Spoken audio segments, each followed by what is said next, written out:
Care cafoscarine e cari cafoscarini, care colleghe, colleghi, studenti, lavoratrici e lavoratori, care amiche e cari amici,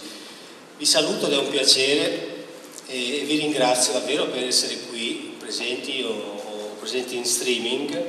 in un'occasione che è così significativa per la nostra università, perché è l'inizio di un nuovo corso, di un nuovo ciclo che durerà 6 anni. Quando inizia una lettura di questo genere si affastellano, si sommano tanti sentimenti nei cuori e nella mente, e certamente tra questi c'è l'entusiasmo, la curiosità, la speranza, a volte anche il timore. Io questi sentimenti li ho tutti con me, li ho da 3 giugno e li ho coltivati in questi mesi che sono intercorsi dalla data delle elezioni all'insediamento. Ci caratterizzeremo sui nostri punti di forza, che sono la capacità di sintetizzare discipline,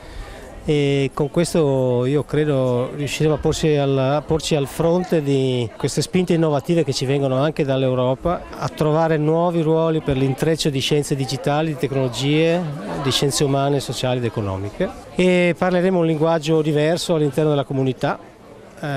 con i docenti, con gli studenti e con tutti i lavoratori. Siamo una comunità di cui è la nostra forza, vogliamo lavorare tutti insieme, convinti, sereni e col piacere di venire in ufficio tutti i giorni e nelle aule.